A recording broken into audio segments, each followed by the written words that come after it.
Lord, dear God, we just thank you for this day. We want to be your representative and do the things that you would have us to do to give you the glory and to help us in our walk in life and to be like your Son Jesus as much as we can. Be with us all attendees this morning, and let your love and grace and peace be upon them. In Jesus' name, amen. Amen.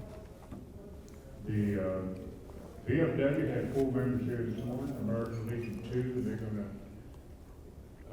to, see, you're ready.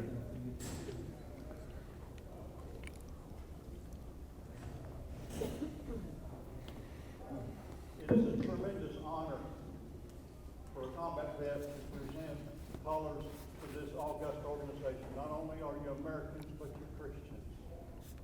And that means something to me. We have 2 members from the American Legion, Post 127. They meet in our building over on Alice Street. We have 4 members from the VFW. I'm Steve Allison. I'm the chaplain of the post and the commander of this detail. We have Duhua is right here. He is our bugler. He will sound taps at the end of the program. The detail members are Ed Joe, who is from American Legion, George Snell, American Legion, Scott Hebert, who is United States Navy, and he's at the post, VFW post, and we have Natalie Howard, who is also United States Army and a member of our VFW post. Thank you for allowing us to be here and to serve you. Detail, attention, put forward, march.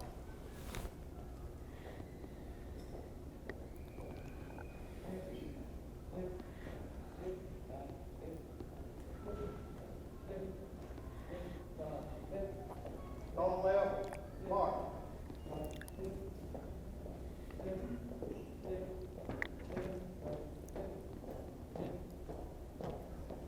Mark time, march.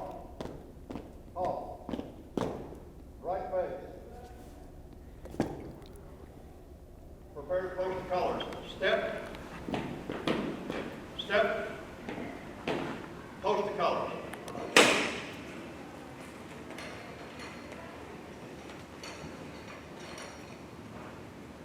To the rear, step. To the rear, step. Detail. Face the flag. Present arms.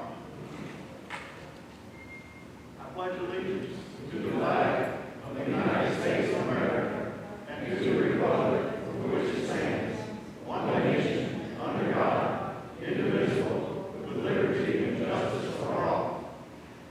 Order, arms. Right face. Forward, march. Right, column right, march.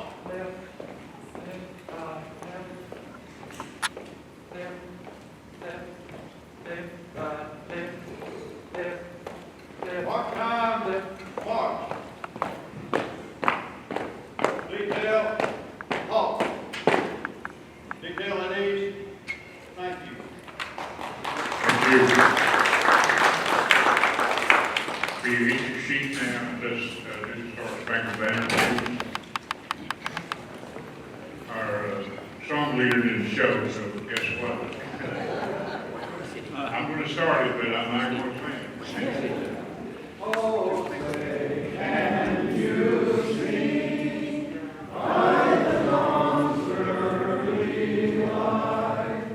What so proudly we hailed at the twilight's last gleaming, whose our stripes and bright stars through the perilous fight for the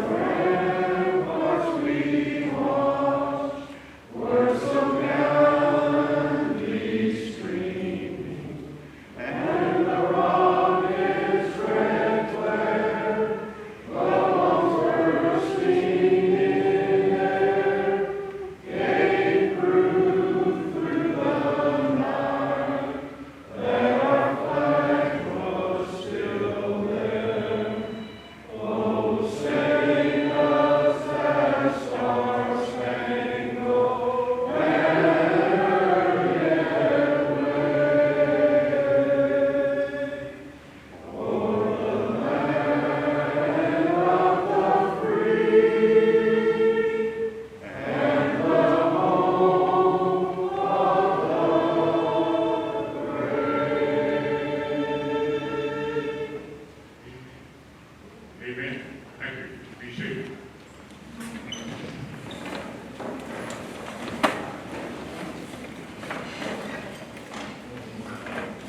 As always, we have people. As always, we have people we want to recognize because these things don't just happen all by themselves. And it always does for me. Well, here goes memory. Good to have everyone here this morning. Do we have any elected officials here this morning?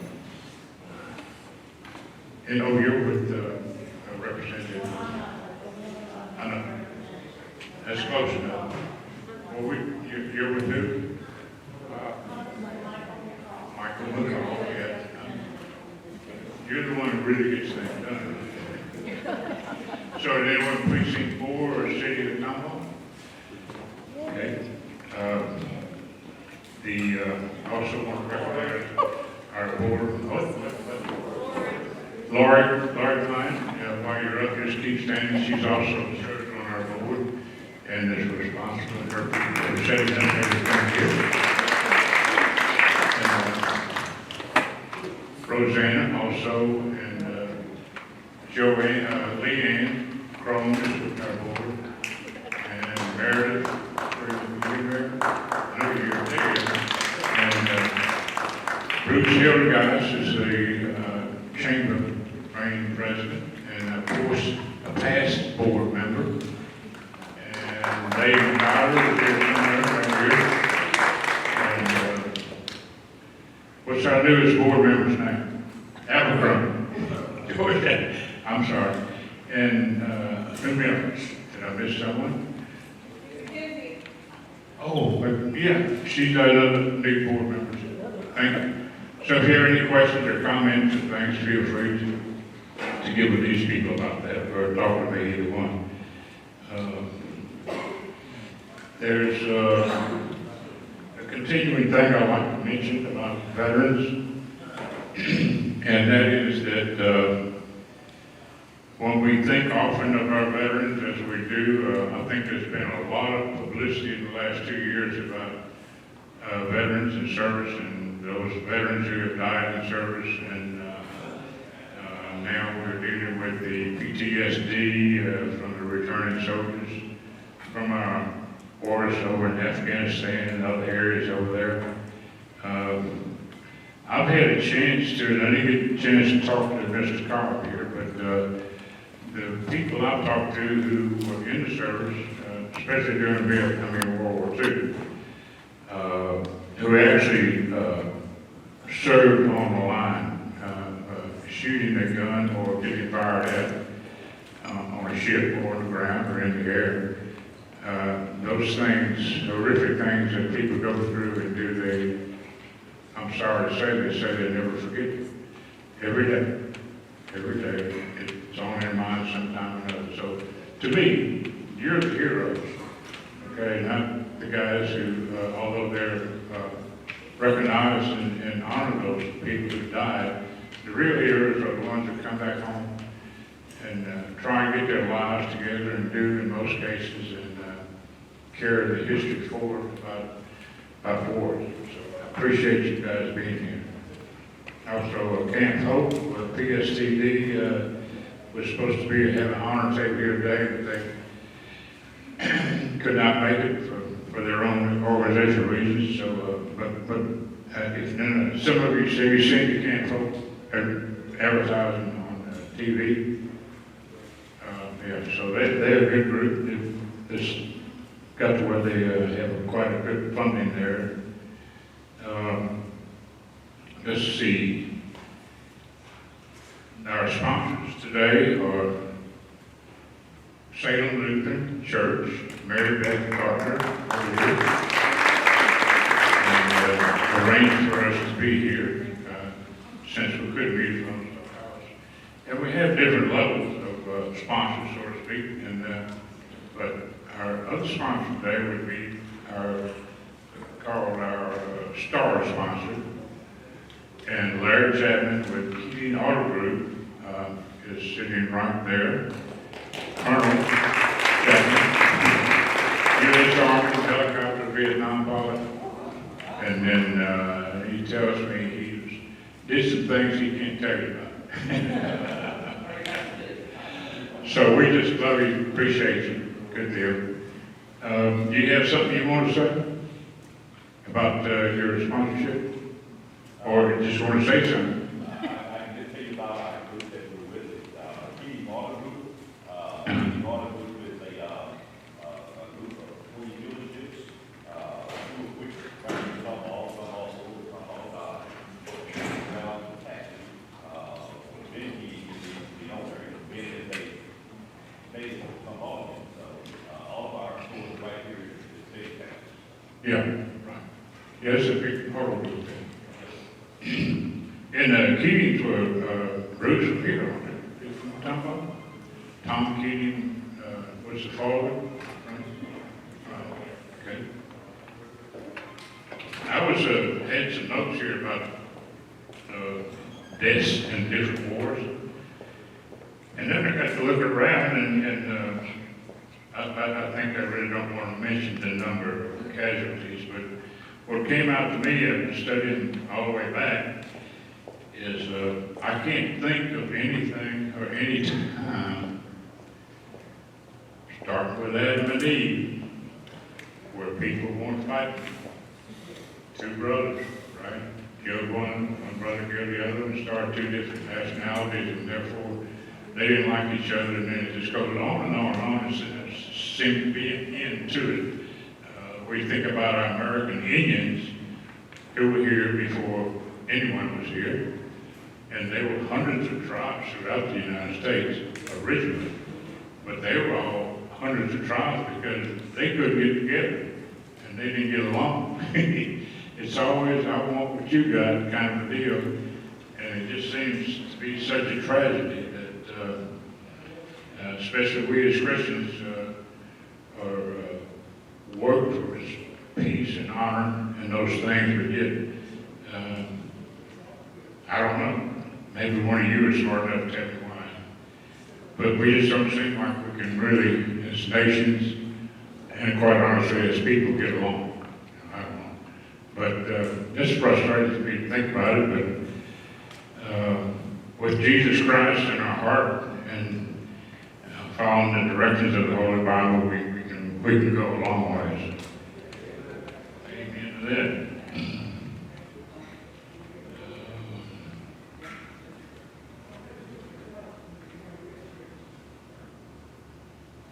One more paper.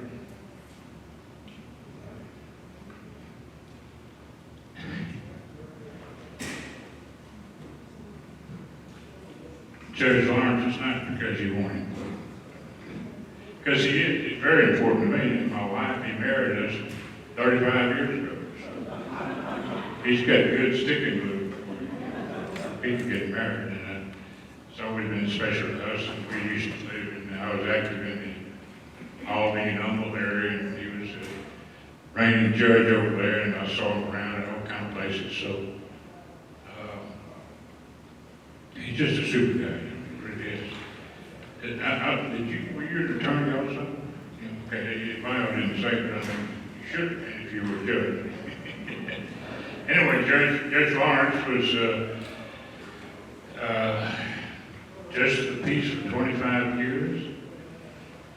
During that time, he received his undergraduate degree from Chapman University and his doctoral jurisprudence degree from South Texas College of Law.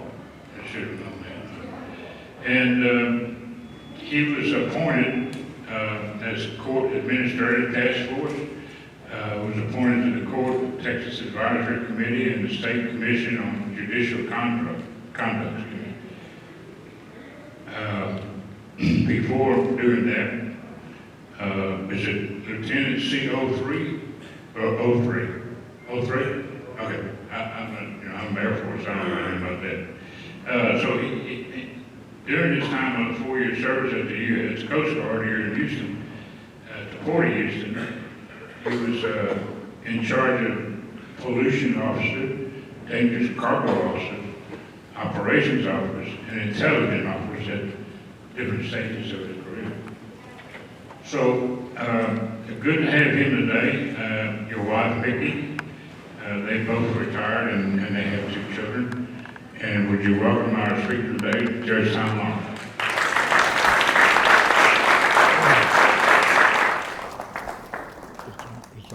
Okay. Thank you, Pat. I appreciate the invitation and the opportunity to be here. I've seen a lot of old friends when I got here. Bruce Hilligas, when I was campaigning in Tomball when I first ran, he was head of the Chamber of Commerce then and one of the first people I met. And to have kept that job that long, he's got to be doing a lot right. So it's good to see Bruce again. And happy Veterans Day. And those of you that serve, thank you for your service. Talking to Mr. Cobb, it turns out we both grew up in Meridian, Mississippi at different times, I think. So we kind of renewed some acquaintances back then. I do want to talk about the U.S. Coast Guard, which I had the privilege of serving in. But to get to that point, I'd like to talk a little about the ancestors of all of the military services, those that fought in the Continental Army and the militia during the Revolutionary War. When I, in the latter stages of my career as a judge, I got involved in a group called the Sons of the American Revolution. That is the male equivalent of the DAR. And after I graduated, I was fortunate to be elected as President General of the organization. It's a 36,000 man organization. It's an international group. Believe it or not, we even have a chapter in England, and in Switzerland and Germany and a number of other foreign countries. I was privileged to be able to travel and meet a lot of people, but I'll tell you, one of the things I did that I think as a veteran you'll appreciate that has stuck with me, that is the most memorable, I had the opportunity to go to Arlington National Cemetery and participate in the changing of the wreath. Now, that in itself was pretty memorable, but what made it even more so was that was one of the days that they had brought in the honor flight, where they bring in veterans from World War II and the Korean War, and I think Vietnam also. But a lot of the older veterans, they'll fly them in from all over the country, put them on buses and bring them up, and they'll seat them at a kind of a place of honor around around where the Tomb of the Unknown Soldiers are located. And my wife and I had the privilege of going down and actually taking a new wreath and changing the wreath with the honor guard. They had the changing of the guard, and seeing those soldiers standing and sitting around that had served in previous wars, I tell you, it made a chill go up your back. So that was pretty memorable, and we owe all of that to those soldiers that fought during the Revolutionary War. And I'd like to talk a little bit about the American Revolution. It's one of my favorite topics and something I have a lot of passion for.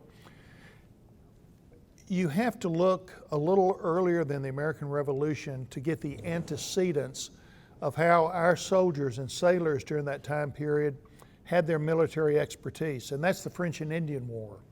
If you remember your history from high school, you remember something called the 7 Years' War, and that was a battle between France and England, a continuation of battles that have been going on for a number of years. And in the U.S., that was called the French and Indian War, because England had that strip of land along the eastern seaboard.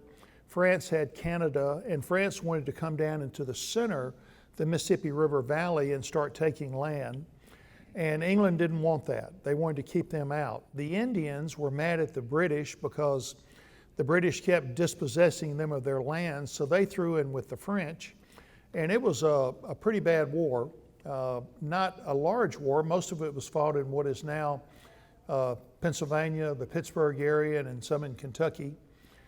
But George Washington, for example, was a colonel in the militia in Virginia, and he was actually brought in and made a part of the, believe it or not, George Washington was in the British Army during the French and Indian War.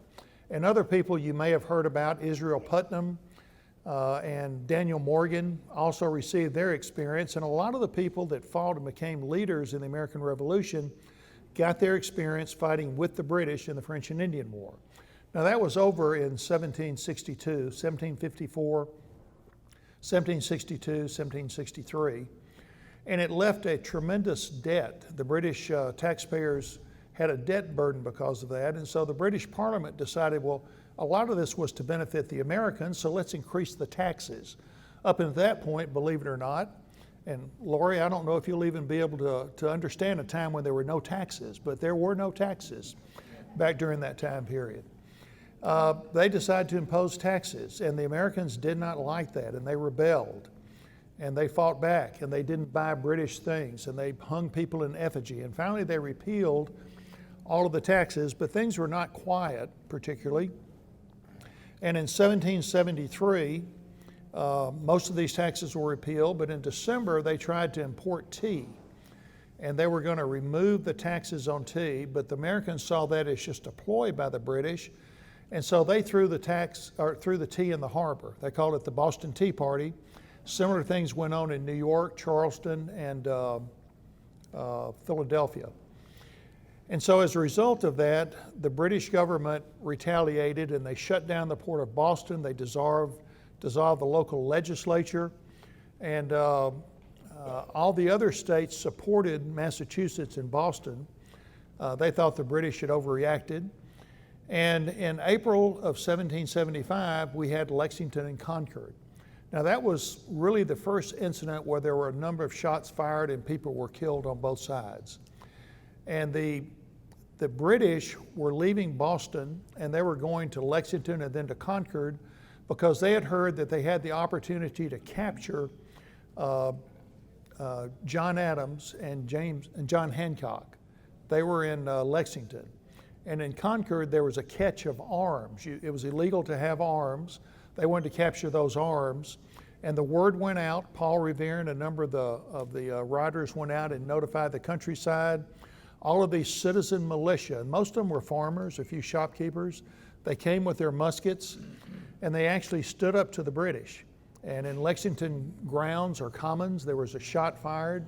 To this day, nobody really knows who fired it, but a colonist was killed. And that's when the shooting war started. And coming back from across Concord Bridge and marching back to Boston, we all know the story of how the Minuteman would get on either side and fire down at the British. They thought that was dirty pool. That was not how you fought a war. You fought a war by getting armies opposing each other on a large open ground and marching toward each other and firing. That's how wars were conducted. So this guerrilla warfare that was being conducted by the Americans was very effective. A lot of British people were killed, but after it was all over, England still occupied Boston. There was some rhetoric, but not much else in shooting until the Battle of Bunker Hill, which happened in June of 1775.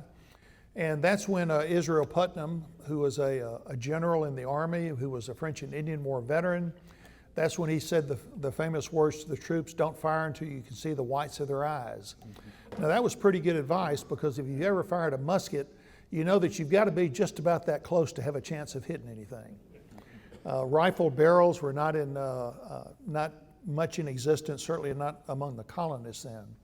So although the British did dispossess the Americans of Bunker Hill, and actually a little point, the Battle of Bunker Hill was not on Bunker Hill, it was on Breed's Hill, the next hill over. So if you've ever in a trivia battle, you can win one with that. They had the name of the hill wrong. The British lost so many men that their leader said, "We can't afford too many more victories like this." And that was 1775, and of course it was July of 1776 when the Second Continental Congress met.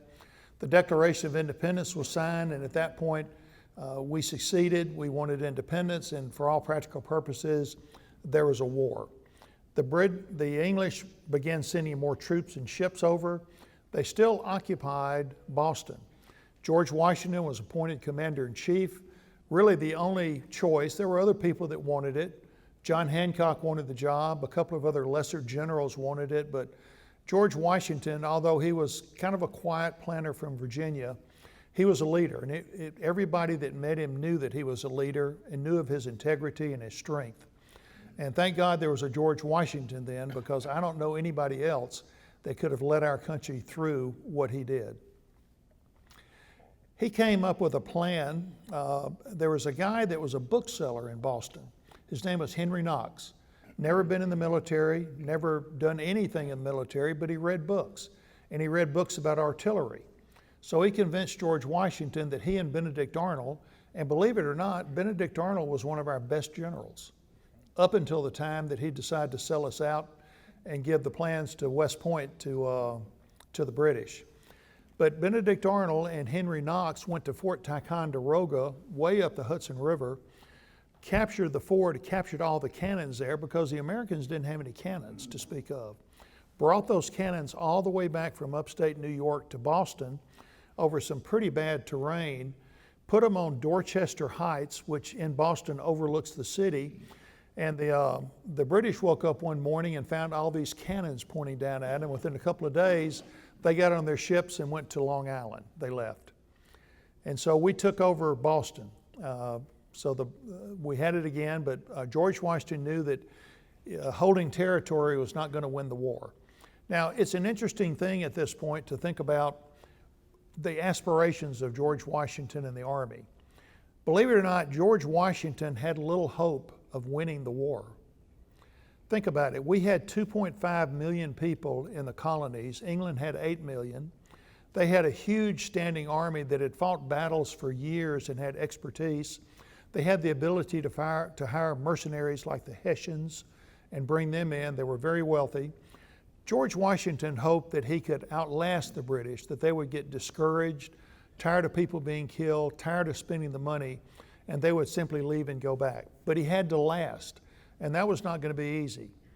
So he brings his troops down to Long Island, around the Brooklyn area, and the British were on Staten Island. So one night the British come over by ship, and they land on Long Island, and they start marching toward the American positions. It's called the Battle of Brooklyn, and they overran us. It's a little secret that not many people like to talk about, but our army during the early days was not well trained. There really was no army. These were people that had been farmers and storekeepers that enlisted in the cause. They had very little training. We had very little people that had military experience to train them. And so often, instead of standing up, they would throw their guns down and run. And it was a time you couldn't really conceive how we could possibly win that war if you watched our army in action then. But Washington was able to get them across the East River into Manhattan and save the army from the British. The British Army hesitated for a little bit instead of going forward. And so they managed to hold on to Manhattan for a while until the British landed at the tip of Manhattan and started heading north. And eventually they kicked the army out of the Continentals out of Manhattan over to New Jersey. And we had a problem because most of the people had enlisted for a short period of time, and the enlistments were going to expire December 31st, 1776. George Washington had to do something because morale was terrible. People, they didn't want to do it anymore. They wanted to leave. We were losing every battle. We hadn't won anything. And so he came up with an idea to cross the river out in New Jersey, in Philadelphia, go over to New Jersey to Trenton and attack the Hessian Army barracks in Trenton. So he did this on December 26, 1776, won the battle, followed it up with the Battle of Princeton, where he routed the British in Princeton a few days later, and morale was up, people re-enlisted, and he had an army again for a while. Well, they went into winter headquarters in Jockey Hollow, which is in New Jersey. Came back in 1778 or 77. Things were not much better. The winter of 77 was, of course, the famous winter at Valley Forge. Terrible conditions. Washington faced all sorts of problems. There was a Continental Congress, and they were bound by the Articles of Confederation, which said that if a state wants to contribute money, they can, but they don't have to. And they had to have unanimous votes on things. Imagine Congress now. Back then, you really had very few things that I don't think Congressman McCall would have liked serving in the Continental Congress back then. And by the way, I liked it better when he was a committee chairman a few years ago. So he was getting things done. but they couldn't get supplies, they couldn't pay the troop, they were cold, they didn't have warm clothing. Valley Forge was terrible, it was a cold winter. They were in huts that they had to make themselves. But one good thing happened. Baron von Steuben came from Prussia and volunteered, and Washington hired him, and he was a drill master. He took these farmers and shopkeepers and drilled them in close order drill. And you know, if you weren't in the Army or the Marines, you know, or even all the services, you don't really understand how important it is that small units learn to operate with a cohesive nature and to follow orders and to be part of a bigger unit. And so that you can give orders, and the units, they're able to flank, they're able to do things. Well, he trained them to do that and really built them to an army. And there's an order of drill book that von Steuben wrote that's still in print that you can still get, and is an excellent primer on small unit operations. The Battle of Monmouth was the first battle after Valley Forge, and at that battle, all of a sudden, the Army fought well, and they either won or it was a close draw, but they acquitted themselves well. And throughout the balance of that year and into the next year, the Army started doing much better. They started getting more people involved. Now the British, their troops at any one time, probably around 50,000 people. And these were mostly seasoned British troops. These were not people they just picked up off the street. These were people that had been in the Army a while.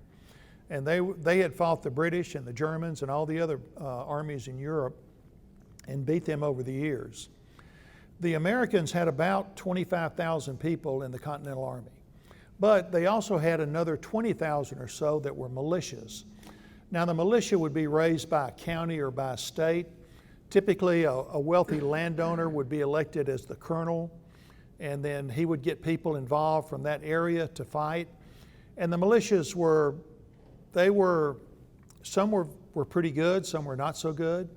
And trying to incorporate the militias into going with the regulars and working was difficult. They didn't like to follow orders from the regular army. They liked to only follow the orders and do what they wanted to do, basically. If you raised a militia in North Carolina, they really didn't want to go to Pennsylvania and fight. They wanted to stay near their home. So it was a job for Washington militarily to get all of his units that he had available working in a positive way together. But things started to turn, and the British had always hoped that a lot of the residents in the Americas would support the British. And no one really knows how many were patriots, which supported the revolution, or how many were loyalists, supported the British.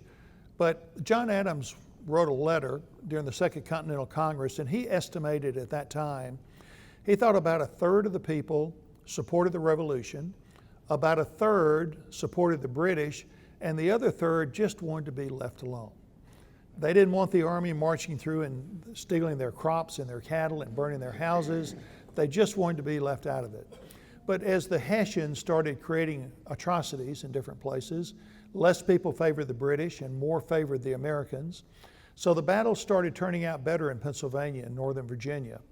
The British decided in 1779, early 1780, that they needed to employ the Southern strategy. They thought that they had more people loyal to England in the South, and so they sent ships down, and of course the U.S., the Americans really did not have much of a navy. John Paul Jones was of course, the favorite naval hero that we hear about, but basically they had to capture ships from the British and make them American ships to get our navy, and that's what they did. But they were effective, and they fought bravely.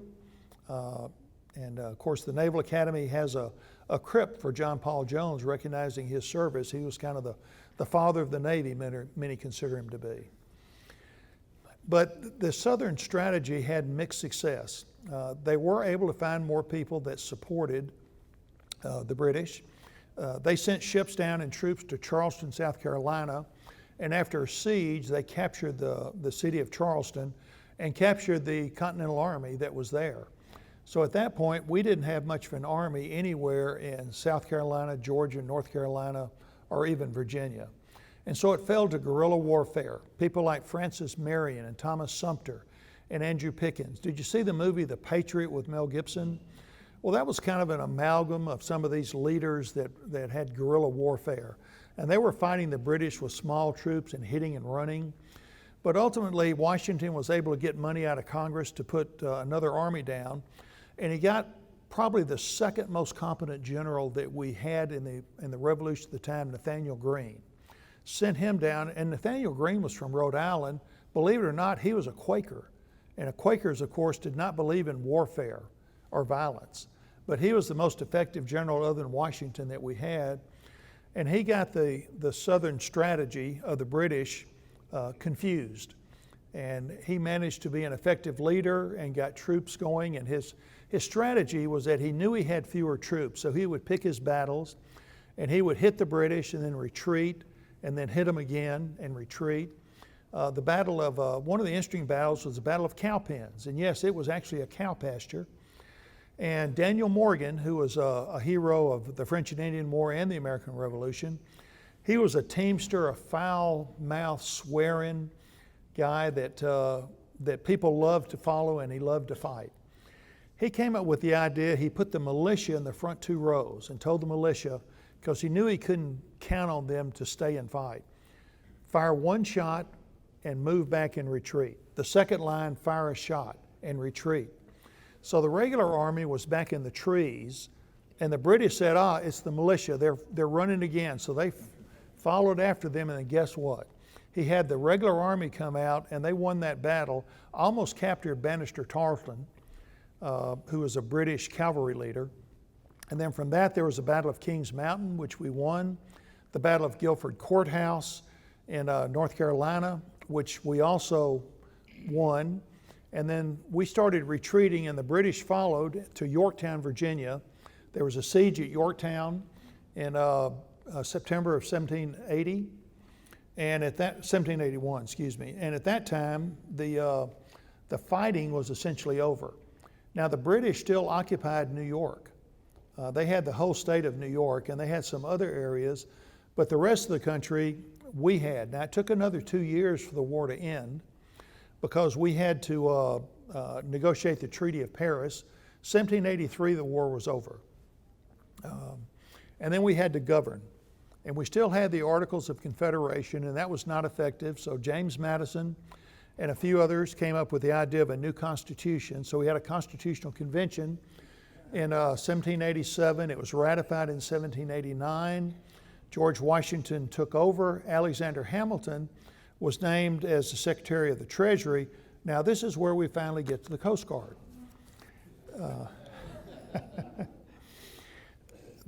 Laurie, again, there were no taxes. We had no way to, CPAs probably would have hated those days. So there was no revenue coming in, no property taxes to speak of, no sales taxes, no income taxes certainly, because remember, we had just fought a war with England because of the taxes England had imposed, so nobody thought it was a good idea to try to come up with more taxes at that point. But there was one way to raise revenue, and that was tariffs.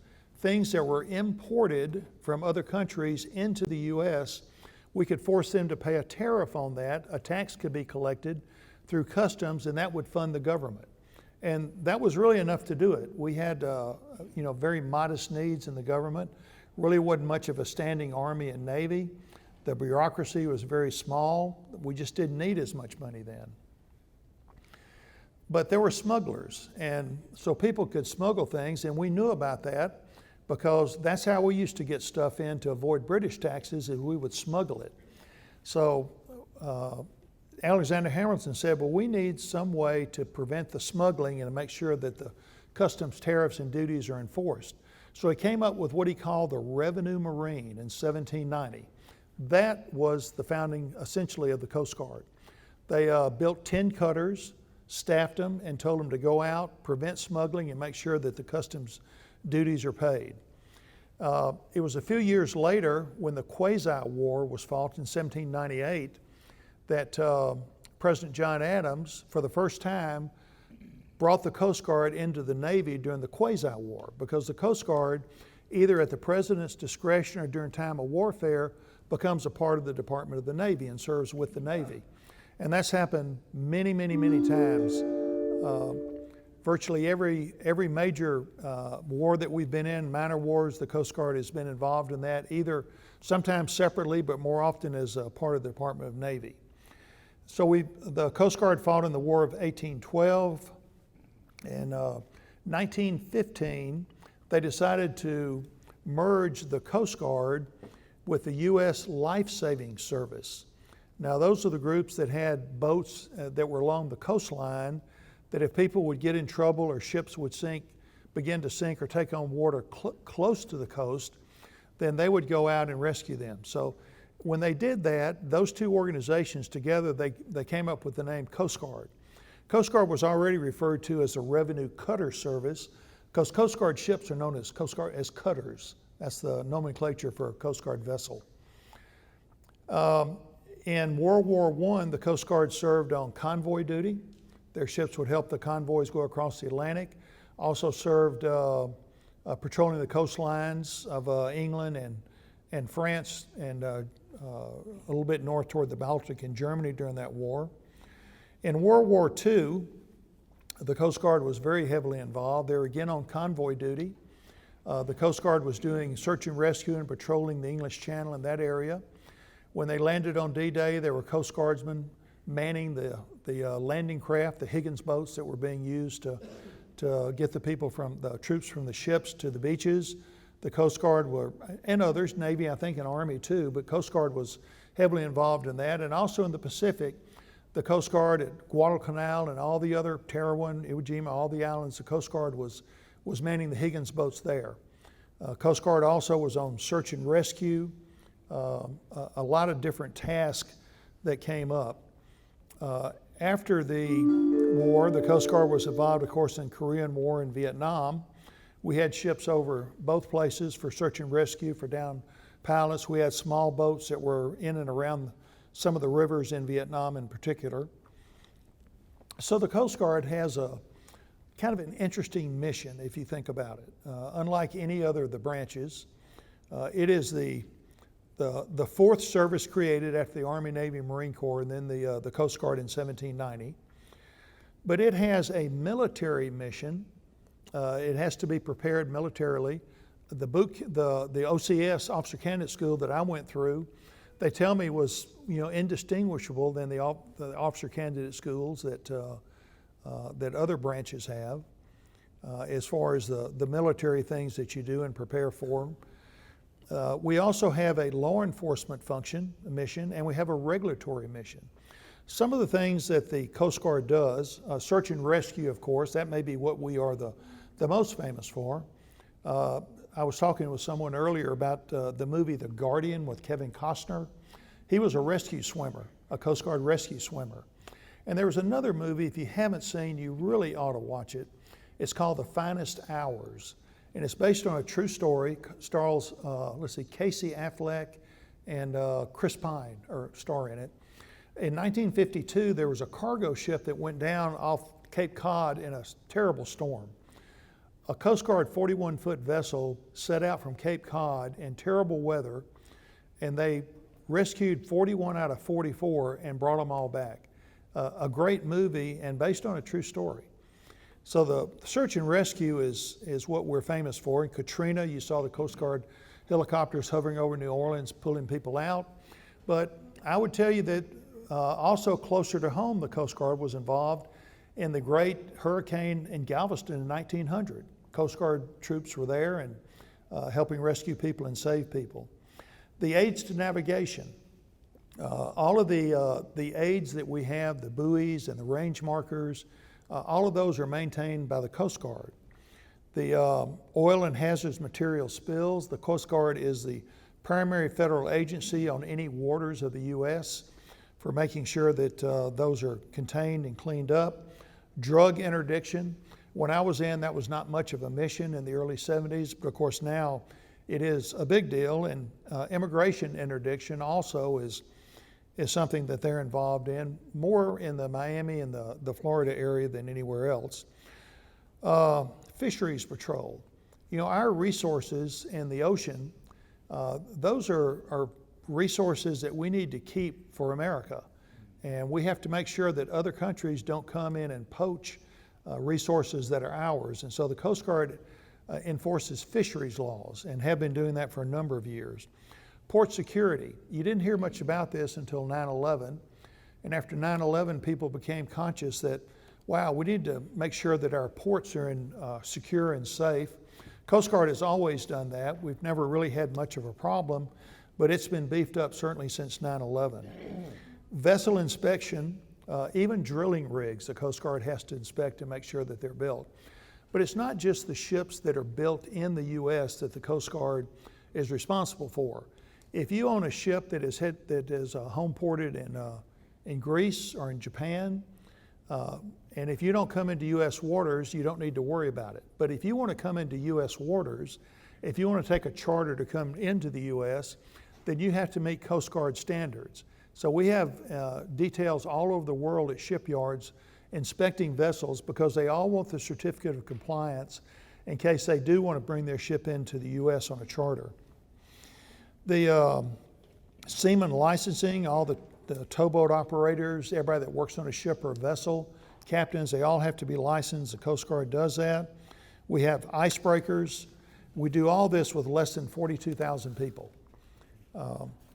Some of the jobs that we don't do anymore, now Pat probably remembers when he was a pilot back in the early days before GPS, you had something called LORAN, Long Range Aid to Navigation. And you would have, if you're flying a plane from England, let's say, to the US, there are no LORAN stations anywhere in the Atlantic. So the Coast Guard would operate ocean stations. They would put a ship in a square mile of land, and they would have a LORAN signal going so the pilots could hone in on that and know where they were and not get lost. And we did the same thing in other parts, Adak, Alaska, which is actually closer to the Russian mainland than it is to the Alaskan mainland. French frigate Soles, which is a place in the middle of the Pacific.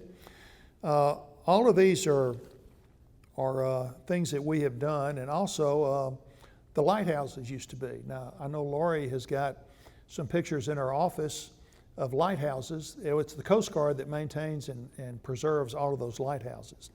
So I am proud to have served in the Coast Guard. I am proud to be here talking to you on Veterans Day and be able to talk a little bit about the soldiers and the sailors in the American Revolution whose fight and sacrifices led to us being able to enjoy what we have today and the democracy that we live in. Thank you very much for inviting me, and Pat, thank you. It's good to see you again.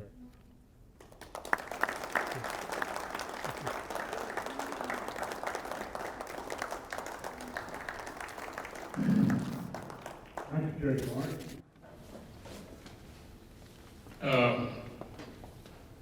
A couple of more things I need to cover. Thank the Army, the Navy, the Air Force, Marines, the Coast Guard for being here today. Who knows what the new branch of service is? Space Force. Space Force, how about that? Man, what a deal. I mean, you know. I did not mention earlier, our honoree up here to Bill Cobb, who was World War II, served in World War II, also happened to be from Meridian, Mississippi.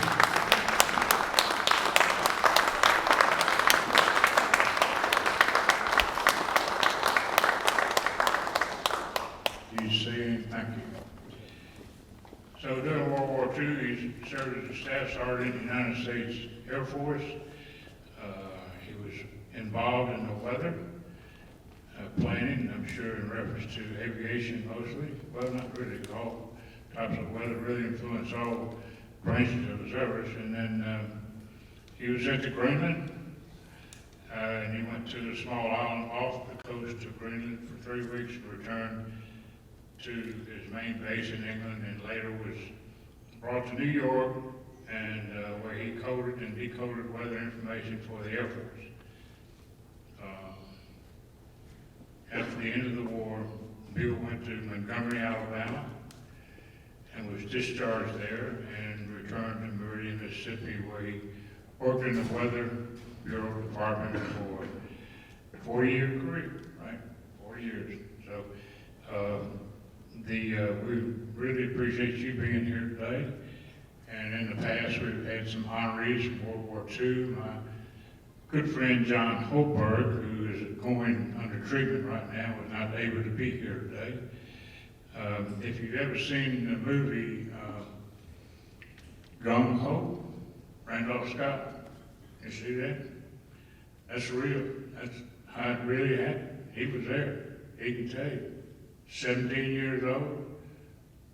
Within the first year, made sergeant, mostly because most people were getting killed, and he survived and ended up getting wounded 3 times there. And then he was discharged. Then he talked in the Army into accepting him. And he went into the Army and became a colonel. And after that, he had a long service with the Seattle Police Department. So he's got the movie Gung Ho. That's actually that term Gung Ho came from that colonel who started that what they call Marine, the Raiders, I believe is what they call it. We're going to go back to your seat on the table to God Bless America. And at the end of that,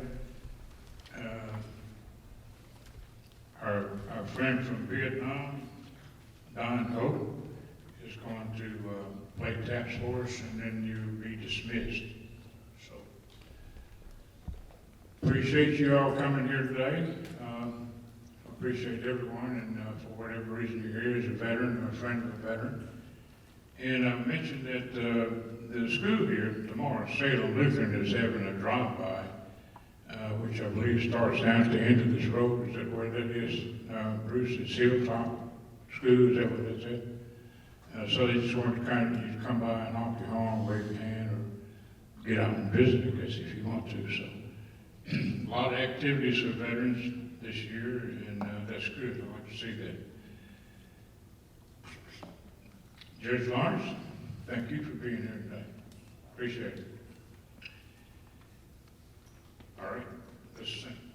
God bless America. You can start us again. Bless America.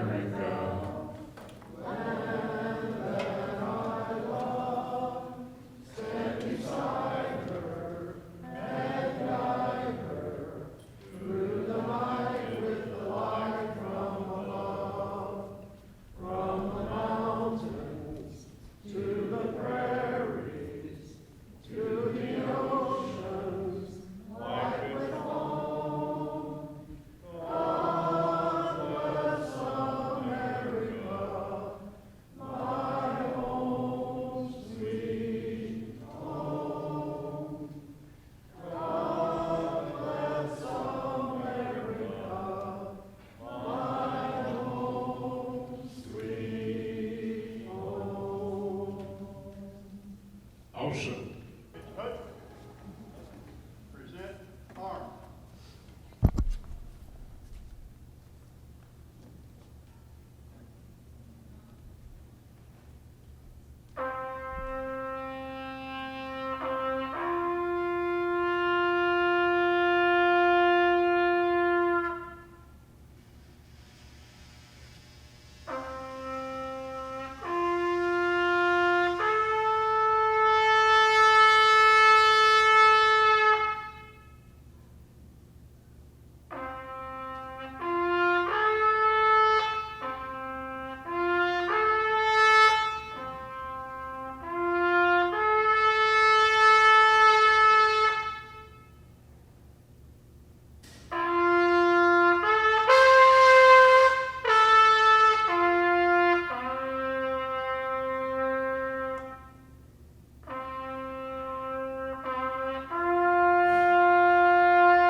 thank you all for being here. I want to mention about Dr. Cole here. He's actually a Vietnam nationality, and that he was, I don't know how that really happens, but he was in the service, not the service, but the Vietnamese communists had him under their hand, I guess you could say. He tried to escape 10 times, and finally on the 11th time he escaped, came to the United States, served in the U.S. Navy here, and is now working for his PhD in chemistry. I believe that's correct. I believe he has something he wants to say.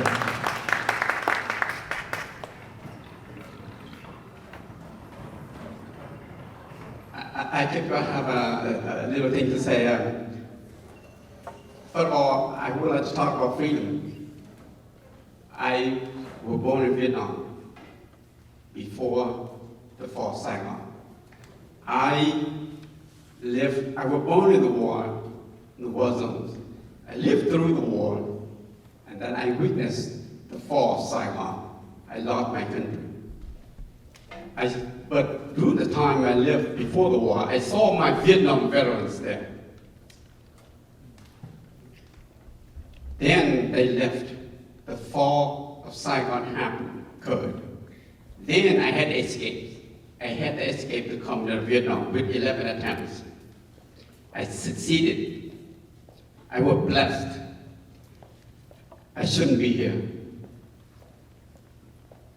I made it to America in 1982, and then learned the language in your U.S. Navy, because I appreciate so much for freedom, and I appreciate so much for the United States of America, the last stand on earth. There are a few words for my Vietnam veterans. I saw my Vietnam veterans there. I saw them in my village, scouting and fighting the enemies. I saw them standing tall, heroically, with some Vietnamese soldiers defending us against the communists. I saw them help my people. I saw them help the wounded, and they made me laugh. Today is the Veterans Day. I would like to have a special thank you from the bottom of my heart for my Vietnam veterans and all veterans. Thank you so much. Thank you, sir. Happy birthday, Marines.